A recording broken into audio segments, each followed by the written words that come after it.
In a civilian court. Republican Congressman Frank Wolf is a lawmaker trying to make that happen. So, Congressman, this is a way to make sure that maybe you dry up the funding for this sort of thing, right? Well, it is. I think there's good reason for doing it. One, I think it would endanger New York City or any area where this were the case. Secondly, the cost, we're going to be roughly $250 million a year.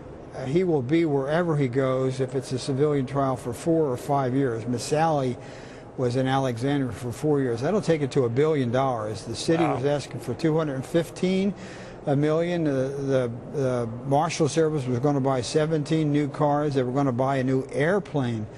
Thirdly, you were going to treat Khalid Sheikh Mohammed better than you would treat a young man or woman who serves in the military who does something wrong. They go through a military court. And lastly, you were going to give Khalid Sheikh Mohammed 4 years of a platform to spew hate. And keep in mind, he beheaded Daniel Pearl and was the mastermind, and he's already acknowledged both, was the mastermind of resulting in killing almost 3,000 people on 9/11.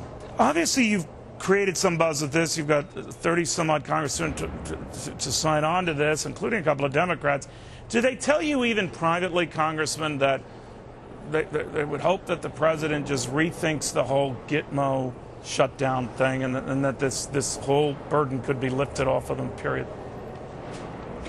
I don't hear from the administration to that effect. I think Eric Holder is committed to trying to... Oh, that I know, sir. I'm sorry I wasn't clear. But many of the people signing on to this, particularly those Democrats who did, and maybe others who are contemplating, do they tell you, look, we could get this monkey off our back if we just did that, just that?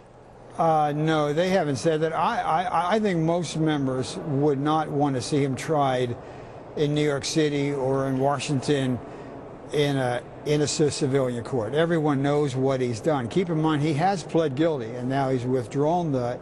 So I think they sincerely think this would be a bad idea. Nobody said this takes it off the table. I think it's really not a political issue. I think Eric Holder has put the administration in a pretty tough spot. I do believe this will pass in Congress, and I think the best thing would be to try them on a military court. I personally believe better in Guantanamo Bay, but under this they could still try them on a military base in a remote area before a military court. All right.